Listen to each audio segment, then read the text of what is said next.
when it was all above board and transparent, it felt like we were a team figuring out something that was scary. I think when there isn't transparency, and of course people have embarrassment and shame, but when we shut the doors to people knowing, everyone starts to get scared and panicky. And we start to feel really isolated and alone in this thing that was a joint. This wasn't an isolated experience.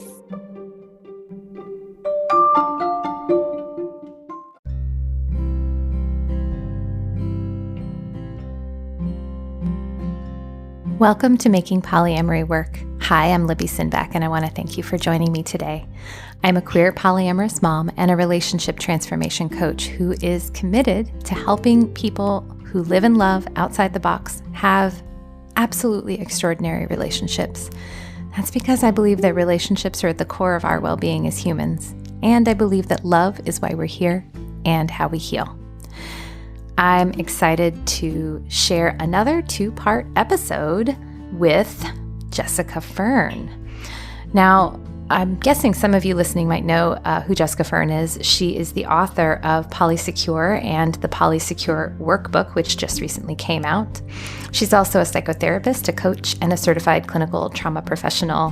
And she's also just awesome and my friend. And I'm so grateful that we were able to grab this time together from both of our busy schedules. On this episode, we together answer like a little group of listener questions that were all around the topic of privacy, transparency, secrecy, etc. And basically how and what do you share and with whom and when and all of that, which is something that comes up a lot in my work and in hers as well. One last thing I want to mention before we dive into the episode is that Jessica and I will also both be teaching at the Southwest Love Fest conference in Tucson, Arizona in April. I cannot say enough wonderful things about Southwest Love Fest. This will be my 4th year attending and my 3rd year teaching as part of the conference. I just think that Sarah and Kate, who are the event organizers, put on an amazing event. I find that they bring in amazing speakers and teachers with topics that are like 101 level, 201 level, 501 level in all aspects of non-monogamy and relationships and sex and understanding yourself. And it's just an incredible, incredible time to be there, learn stuff, connect with other people, and just be in a space where people are really interested in talking about how to do relationships better and how to love each other better and how to live in this world that is not necessarily always friendly to people who are living and loving outside the box. So if you want to come to Southwest Love Fest, I encourage it heartily. Again, it's in Tucson, Arizona. The dates are April 14th through the 16th of this year. And if you want to get 10% off your ticket to Southwest Love Fest, you can use my secret coupon code, which I'm teaching a workshop on how to go slow in dealing with all kinds of stuff that might come up in relationships, like how to slow down, because sometimes slowing down really helps. I'm teaching that with my partner, Kier Kark. And so the code for getting your 10% discount at Southwest Love Fest is go slow, all one word. So use that coupon code if you register to get 10% off. And then please, please, please come find me and say hello. I would love to meet a whole bunch of you wonderful listeners at the conference. And if you want, maybe we can even set up like a Making Polyamory Work meet and greet. I would love to do that. So if you're interested in that, also let me know. Let me know if you're going to show up. Okay, now we're going to get to the conversation with Jessica Fern. Well, Jessica, I'm so excited to have you on Making Polyamory Work. We've been scheduling and rescheduling this call for a little while, and I'm so glad that we're both here. And I'm excited about what we're going to talk about today. Me too. Yeah, I'm excited to be here. Cool. So I'm going to read these questions from listeners. So Jessica, I kind of gave you a list of questions that you could pick from that you would like to answer together. And you found 3 that kind of are on the same-ish topic. And so, the theme. Yeah. So it's a theme. And I love that. And I think that's perfect. So the theme is privacy, transparency, and secrecy. And how do you navigate sharing information? Yep. And so the first question that I got from a listener was, I have a question about something you haven't covered much, privacy. Everyone has different expectations, ranging from no secrets among partners to everything between us is in confidence always. Are there general guidelines for how to navigate this, or is this something to be addressed individually only? And at what point do these discussions need to happen? In other words, if I start flirting with someone, should I assume that everything between us is private immediately, or assume that it's my partner's business until they state otherwise, or what? So that's the first one. Great. And I think that's just kind of a great overall Yes. question. And it's a question I get a lot from my clients too. So I'm Yeah. really glad this listener asked it. And I'm going to go ahead and pair it with the second question, which is, a little more specific, which is, hi, I am new to your podcast and I have recently fallen in love with someone who's polyamorous. And I've historically been monogamous and I still feel mostly that way.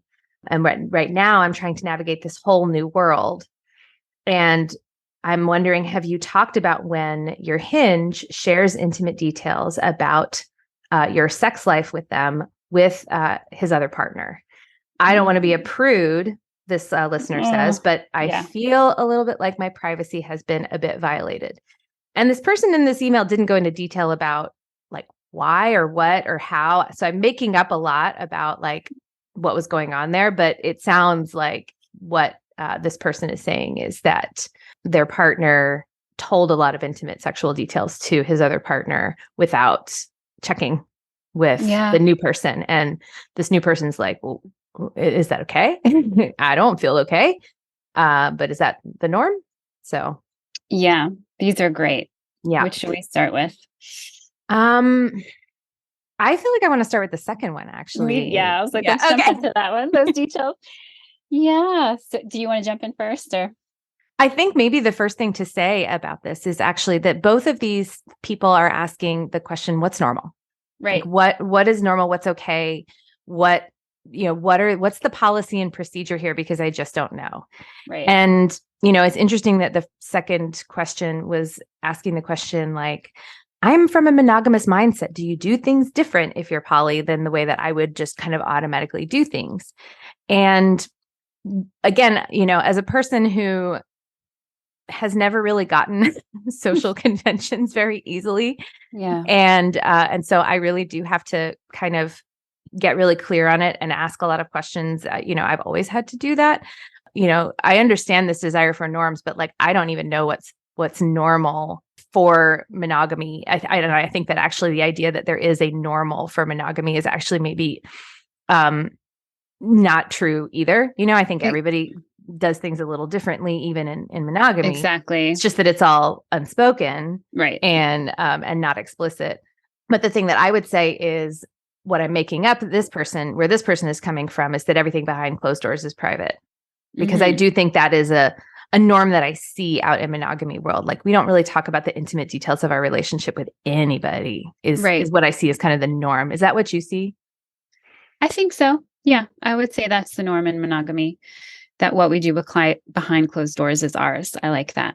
Yeah. And yet it feels like, of course, there's exceptions, that like women or femmes are like sharing it with their girlfriends or things like that. Right. That's where you share the details with your bestie, so to speak. So in more heteronormative relationships, that can be, those rules are bended a bit with your friends. Yeah. Well, and for sure it has been with mine, but again, I've always been like, I don't think I'm a good barometer for what's normal. Right. And then we get into polyamory where, or any kind of non-monogamy really, where, like we're already not doing what's normal or what's considered quote unquote normal. I think it's very normal, but so I'm wondering when your clients come to you, Jessica, with this question, because I think we both said we get this a lot. Right. How do you tend to answer? Yeah. Well, thinking of this person who said intimate details of their sexual experiences were shared. Right. Yeah. And they don't want to be a prude. So right there, I'm just like, ouch, prude. Like, she's being hard on herself. It's a self-judgment. Right. Oh, actually, I shouldn't say she, because I don't Okay, know. yeah. Actually, they didn't. Oh, okay. We don't know. Okay. Yeah, we don't know. Yeah. Right. Okay. So this person, we don't know, but they're being hard on themselves Yeah. and judging themselves sort of in an extreme that like you're a prude. Right. And I think this happens a lot in non-monogamy, that people are like, oh, if I don't want to watch my partner be sexual with someone else right in front of me or hear them have sex in the next room, then I'm not polyamory enough, or I'm a prude. And there's this thing that happens in polyamory where it's like, why have your rights just been taken away? Your rights to like preferences, boundaries, consent, what you want to be exposed to, what you don't, and obviously privacy. So, right. Yeah. So I think, yes, if you're not okay with your partner telling other people about intimate sexual details, that is a healthy, completely okay boundary. Yes. That like, what's the minimum that other person needs to know to feel like we're all practicing safer sex agreements and in alignment with enough transparency? So how far did we go? That's the thing that's on the table to share, right? But all the intimate details, no, I don't think that has to be shared unless that's an erotic, fun thing for everyone involved. And you're saying, yes, let's do it. Yeah. Well, and I think you said a word in all of that I want to pull out, which is consent, because consent is, I think, the name of the game here in general, when we're talking about privacy and secrecy and transparency and all of it, because there's like two components to consent, right? There's me protecting my own boundaries, right? Like what feels sacred and important to belong to me, and that no one else be allowed to just violate my boundaries. And in that case, if like this person's sexual activities with their partner feels like private to them and not something that they want shared without their permission, then and it shouldn't. I just want to say, just for anybody listening objectively, if you're thinking that you might want to share something that feels like it might possibly be private, and it may not be sex, it may be they got in a car accident last week and they're feeling embarrassed about it, and that might feel private to them, right? Or their cat just died or whatever, like anything that might feel like something that feels intimate to them. It's actually generally a really, really good practice to ask, hey, is it okay if I share this with my other partner or my best friend or my mom or whoever, right? Like, right. Is it mine to share? Yeah. And that's a thing that I always kind of keep in my head a lot is this story mine to share? And did I ask permission to share it if it's not? And I will just say to this listener, yes, your privacy was violated. Yes, right. Because nobody checked with you. Nobody checked with you. And then it creates a power dynamic where this other person that they may or may not know, this metamor, right, now has a lot of details that they might not have those kind of details on that person. Yeah. Right. And this, right. And who knows what the hierarchy setup was here, but there was a first partner before them. Right. And that in itself creates a dynamic. Right. Well, and that speaks to like where this crashes into couple privilege too, right? Where it's like, it's so interesting to me that this person isn't like, well, but, tell me all about your sexual activities with your other partner, Exactly. And it's interesting how that happens where you highlighted it just so clearly, like the information was going one way. The information about this new partner was going to the established partner. And I hear about that a lot. Yeah. Yeah. I have a story about this actually. Shall I? Yeah. I was in a relationship with a man and he had a partner before me, her. And he was telling me about some kind of thing going on between them. And he just started to screenshot their text and sent it to me. And I was like, whoa. Like, does she know you're just like screenshotting your texts? It's one thing for him to say, these are the things that are going on. But he was like, well, it's just easier to do that. And I was like, do you do this with my texts? He's like, right. And he was like, yeah, I have. I was like, no way. Like our dialogue is private to us. If you want to share with her certain things, I'm okay that you're relaying them. But just to send screenshots of our conversations wasn't okay. And then so in a similar vein, she wanted to know all the details about his and my sex. And it was the couple privilege was, this is what they had done with everyone else before. Yeah. Right. And because everyone else before also, I don't think was really a relationship. It kind of was more of a hookup. So it had this, like, it was leveraged as like almost foreplay for them the next time they were together, Yeah. Yeah. And that was also, I was like, no, like, you can share if you liked the sex, if you want to keep having sex with me, like those are things you can share with your partner, or if you're exploring new things within yourself that you want your partner to know that, like, but no, like detail by detail what we did. And yeah. Well, and that speaks to going back to consent, because there's another piece in here that I want to like put a pin in and talk about later, because there's the information is like belongs to me, what belongs to me, what belongs to you, what's my consent, what's your consent, what affects you, all of that. And then there's information is power. Yeah. And information indicates who's powerful in that situation. But I want to go back to consent because there's another piece to the consent, which is then also like what you were saying before, what affects me, right? And this is where it can get really hairy, honestly, because, and here's where we can talk maybe about STIs, things like that. And this came up in my community a whole bunch, where like if one of my partner's partners maybe had some kind of STI exposure, right? That was their private information. Like that's their private health information. And at the same time, if my partner has a sexual relationship with them and then I have a sexual relationship with them, then that information affects me. Mm-hmm. And it's tricky because like, I'm not necessarily entitled to know who of their, like, depending on the privacy desires of the other partner, I might not have the right to know, like, specifically it was them and specifically what they might have, or, anything like that, or what might be going on for them. I'm only entitled to know what's going on for my partner as far as it impacts me. And at least that's where kind of I draw the line, but other people might feel differently about it. And it's tricky because, certain things might affect me that still might not be mine to know, Exactly. Like I might be really uncomfortable if my partner engages with a particular sex act with someone besides me. Mm-hmm. And, and if we have an agreement around it, like, and we've made some kind of agreement that they will disclose that, then they need to make sure that they've gotten the agreement from the other person that they can disclose it and all that stuff. But like, it might affect me, but it might not be my business, Totally. And like, I might really want to know and it affect how I feel about my relationship with my other partner, but I still might not get to know about it. And that can be really uncomfortable. And and at the same time, I have a right to informed consent.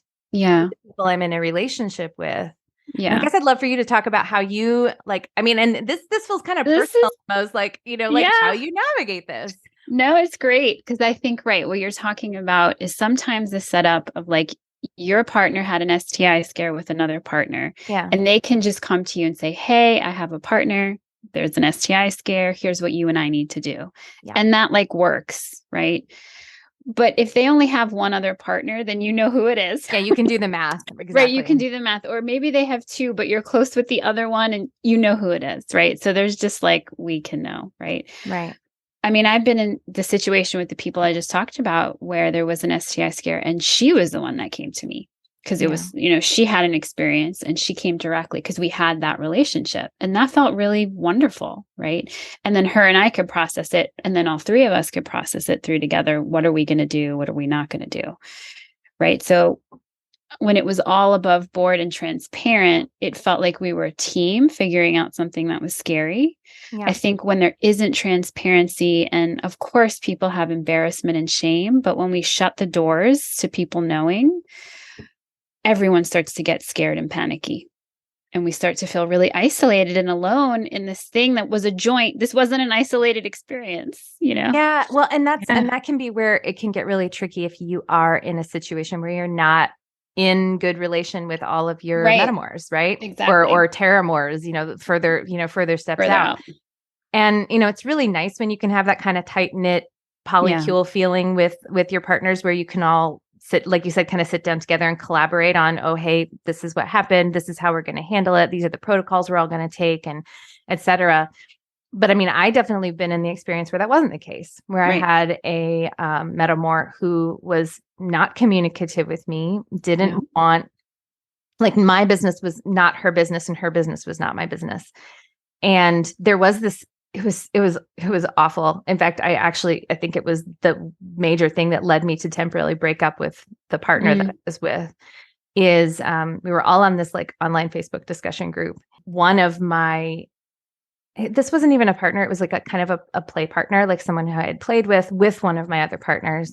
And they posted on a shared group that was very private. Like it was just like femmes and non-binary folks. And we would post about like, makeup and body stuff and, how to cure yeast infections and things like that. And it was like this really lovely bonded group for the time that it was really great. And this person was posting, again, some intimate details about some discharge that they were experiencing and was like, what might this be? And my metamor saw that post, knew, again, through information that wasn't really theirs to have through my partner, that I had a sexual encounter with them, and was like, oh, does that person have an STI? Right. And does that mean Libby's been exposed to an STI? And does that mean that my partner that we share has been exposed to? I mean, it was this whole thing. And then all of these conversations were happening between the two of them about it that I had no idea about. And they were trying to come up with solutions around it that I had no idea about. And the reality was nobody asked me anything about it. And if they had asked me if we had had that relationship, which would have been, I actually would have preferred that. I could have told them we didn't exchange any bodily fluids during our sexual encounter. And so I was at no risk of contracting anything from them. Like you can have lots of sex without exchanging any bodily fluids. Right. True statement. Yeah. And it was really fun. And you're bringing in a whole other factor here of social media, like, oh my God, that forums and people complaining about metamors and partners or revealing things in these public forums, even if it's a closed group, right? And you're not the only one. I've heard that like information spreads and gets shared that way, and or even just from a shared community, or from stalking someone on Instagram and seeing what they're posting about. And I've had clients who have like noticed that their partners, like somebody had liked something on their page or were commenting a lot. And then they were asking questions like, what is going on with that person? And that's that is a whole nother thing where, I actually have blocked people from having access to, things that I've been posting. And in fact, this metamor was one of them. After that happened, I was like, okay, like blocked. Yeah. Cause it's like causing drama. Right. Avoidable drama. There was a lot of drama. I mean, a lot of drama that would have been circumvented actually by being more transparent and being more willing to communicate and ask questions. Yeah. But I also want to highlight the reason why that wasn't happening was not because we were like deliberately trying to be secretive or, get power over each other or anything like that. It was that we really struggled to communicate effectively and collaboratively. And so we just decided for our own well-being to not, rather than to work on it. Yeah. And really that wasn't a mutual decision. That was a her decision. But like, I respect it. I think a thing worth saying here, and maybe this can go into our other topic, that, from my perspective, there's what's allowed. There's what needs to be explicitly negotiated, which I think, we're both really clear in answer to the first listener's question that like, you actually do need to explicitly negotiate where your comfort levels are with what's shared and not shared. And there is nothing that is just like 100% fair game if it involves another person. Right. Like you should check with them. And if you know for yourself, like these are the things that I definitely will share, that's also worth communicating. Like, this is my policy. This is what I tend to like to do, so that someone can opt in or opt out of that as well. Because you also can't control what someone will share or not share, Yeah. Exactly. Right. And to that first question, even like, if I flirt with someone, do I need to share? And that is case by case. Absolutely. I've had with one partner, we're like, like until you're having genital contact, I don't really need to know, because that was the nature of our relationship. Or like until there's like touching, at that level, I don't need to know. With other people, it's like, oh, once you're like planning and like in an official dating situation, I want to know.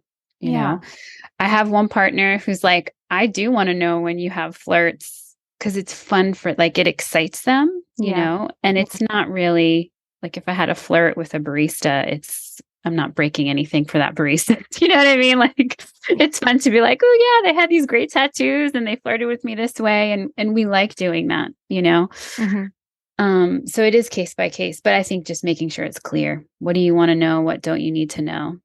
Well, and I guess I'll add one more thing to that just came up as you were talking. Like, why? Why do you want to know? Why do you want to know? Because I think that's really important too, because some people want to know because it's fun and hot and sexy. Some people want to know because it makes them feel safe. Yeah, exactly.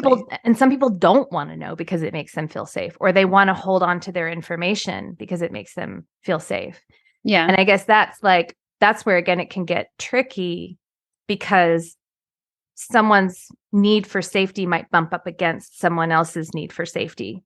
Exactly. And their safety needs might be conflicting. Like for me, I feel safe with a lot of information. Mm-hmm. And that's because I grew up in a family where there was a lot that just wasn't talked about. And I would feel blindsided by things sometimes. And sometimes there was some dishonesty. So for me to know what's going on, also, I think because of my neurodivergence and that sometimes I just don't get stuff. So it's like, if you can just explain it to me, I feel safer. But I think for some people, and in fact, I had someone show up in one of my discussion groups where because of a lot of trauma around feeling, really violated, her feeling was, I don't want you to talk about me to anybody, period, at all. Like the level of control that she wanted over her information was actually more than I think was reasonable or fair. But it was coming from this place of, that's the only way that I'm going to feel safe, or it feels like that's the only way I'm going to feel safe. Yeah. And I get it. And there's a parallel here to when someone becomes a public figure, right? That some of our life now is not completely private, And there's a similar parallel, smaller degree in polyamory, especially non-monogamy, where it's there is a certain allowance of people do need to know more information about us than we might have previously been comfortable. It kind of comes with this paradigm of relating. Well, yeah, because of accountability, because you have to, because of the impact you can have on other people. Yeah, exactly. And again, the ideal would be, so I mean, going back to the ideal would be we all share with each other to support each other, to support each other's needs and feelings and joy and all of that. And ideally, I mean, like your scenario that you described with the STI scare where you all came together and could talk about it. That's ideal. Yeah, it was ideal. It's not always possible. Yeah. And so it really is, I do think it's really case by case. And I had these clients that that were brand new to polyamory, they weren't even really practicing it yet, but they were just exploring. And this question came up because one of them was developing just a really intimate friendship. And she was like, I don't know what I'm allowed to say about this friendship with my partner. And I don't know what my partner wants to know. And how do I figure that out? And I was like, ask. Yeah, you can ask. Right. It's mind blowing. Right. Oh my God, I could just ask, how do you feel about me sharing this? And I still ask all the time, not just of my partners, but a family member recently was telling me about a really traumatic incident that happened. And they were telling me privately because we have a trusted relationship, but they're a member of my family. And so I asked them, are you comfortable with me sharing this with my partner, my mother-in-law, whoever? And, I think that asking permission to share is a great practice, and asking and checking on it periodically over and over again, not assuming that always what's okay to share and what's okay not to share. Yeah. And I usually see people feel very empowered when they are asked that, and they get to then define the parameters. Okay, yeah, please just don't share this piece, but if you share this piece, it's okay. Yeah. It's so much better than just confiding in somebody and crossing your fingers and not knowing totally whether they have good boundaries around this or not. Yeah. Right. Yeah. And the truth is, rarely do I see secrets actually stay as secrets. A lot of them come out, they leak, they slip with time. Yeah. Well, and that brings us to our other topic.